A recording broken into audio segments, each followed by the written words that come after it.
Chapter 2 महाज्ञानी Ashtavakra.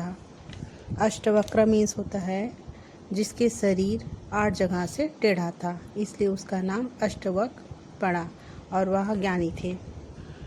मिथिलाया निप्र जनक आसीत् स घोषणानं कृतवान् यत् यः को अपि माम् उपदेशति तस्य अहं सम्मानम् करिष्यामि। मिथिला के राजा जनक थे। वह घोषणा करवाया कि कोई भी मुझे अगर उपदेश देता है तो उसे मैं सम्मान करूँगा।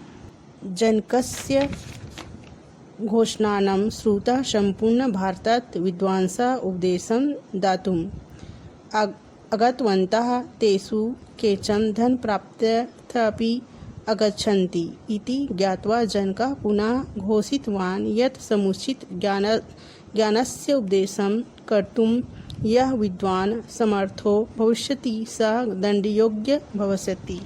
इसका अर्थ यह होगा, जनक के इस घोषणा को सुनकर पूरे भारत के विद्वान उपदेश देने के लिए आए। उसमें से कुछ लोग धन प्राप्त करने के लिए आए। यह सुनकर जनक पुनः घोषणा करवाई कि जो विद्वान ज्ञान उपदेश के लिए असमर्थ होंगे वह दंडनीय भी होंगे। अन्या घोषणाया बहवः कारागृहं प्रेषिताः। तत्त्वज्ञस्य अष्टवक्रस्य पिता अपि आसीत्। पितरं मोचयितुम् अष्टवक्रः जनकस्य सभां गतवान्। अष्टवक्रस्य शरीरस्य 8 अंगानि वक्राणि आसन्, परं सः महाज्ञानी आसीत्। कुछ लोग घोषणा से कारागृह में प्रवेश कर गए। इसमें से अष्टवक्र के पिता तत्वज्ञ भी थे। पिता को मुक्त करने के लिए अष्टवक्र जनका के सभा में पहुंचा। अष्टवक्र का शरीर 8 अंकों से टेढ़ा था, पर वह महाज्ञानी थे। जनकस्य सभासदः अष्टवक्रं दृष्ट्वा हसितवन्तः। स्वयं जनकोऽपि हसितवान्। राजा जनक के सभा में अष्टवक्र को देखकर सभी हंसने लगे। स्वयं जनक भी हंसने लगे। अष्टवक्रः एतेन अपमानेन दुःखं न अनुभूतवान्, अपितु सोऽपि हसितवान्। तं हसतं दृष्ट्वा राजा जनकः उक्तवान् यत् भवतः हास्यस्य किं कारणम्। अष्टवक्र यह अपमान दुख का अनुभव नहीं हुआ क्योंकि वो महाज्ञानी था, अपितु सापी मीन्स होता है अपितु सापी वह भी हंसने लगे। उसे हंसते हुए देखकर राजा जनक बोले कि आप किस कारण हंस रहे हो। भवतः हास्य किम कारण, इसका मतलब होता है कि आप किस कारण हंस रहे हो। तथा अष्टवक्रः अवदत् येन निप्रेण ज्ञानस्य उपदेशकाय सम्मानस्य घोषणा कृता अस्ति तस्य सभायां नश्वरं शरीरस्य महत्त्वम् अवगम्य हसन्ति जनाः। अत्र ज्ञानस्य महिमं का अवगमिष्यति। तदा मीन्स तब।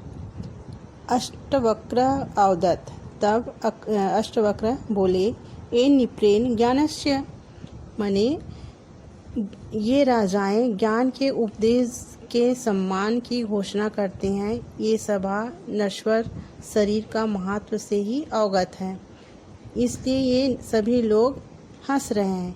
यह ज्ञान का महिमा क्या जाने। अष्टवक्रस्य वचनं श्रुत्वा सभासदाः लज्जिताः अभूवन्। राजा जनकः क्षमायाचनं कृतवान् स उपदेशं दातुं प्रार्थितवान्। अष्टवक्रः उक्तवान्, राजन्, विनय एवं ज्ञानस्य भूषणमस्ति। यदि भवान् सदुपदेशं श्रोतुम् इच्छति तर्हि मम गुरुदक्षिणा। अष्टवक्र की वचन सुनकर सभा के सदस्य लज्जित हो गए। राजा जनक क्षमा याचना कर बोले, वह उपदेश देने के लिए प्रार्थना किया। अष्टवक्र बोले, राजन, विनय ज्ञान का भूषण है। यदि आप उपदेश सुनने के लिए इच्छा करते हो तो मेरा गुरु दक्षिणा। महात्मन भवान सम्पूर्णं कोशं गृहीत्वा मह्यम् उपदेशं ददातु इति जनकः उक्तवान्। तथा अष्टवक्रः अवदत्, धन्योऽस्ति राजन्, अन्योषां भागं गुरुदक्षिणारूपेण दत्तुमिच्छति। कोशः तु प्रजानाम् अस्ति, तत्र भवता अधिकार नास्ति। राजा जनक बोले, महात्मन, आप मुझे उपदेश देकर संपूर्ण खजाना ले सकते हो। तब अष्टवक्र बोले, धन्य है राजन, अन्य भाग मुझे गुरु दक्षिणा के रूप में देना चाहते हैं। उस खजाना तो प्रजा के नाम है।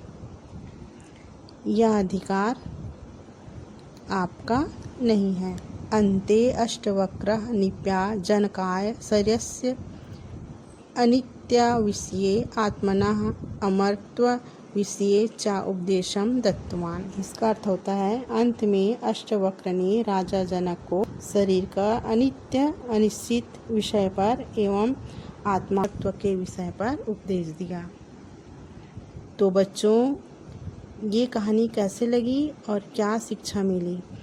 हमें किसी की कुप्तता पर हंसना नहीं चाहिए, उनके अंदर के गुण देखना चाहिए, क्योंकि ये शरीर भगवान ने बनाया होता है, तो हम इस पर नहीं हंसते, भगवान पर हंसते हैं। तो ये अष्टवक्र किसका गुरु माना जाता है? राजा मिथिला के राजा जनक के गुरु अष्टवक्र थे।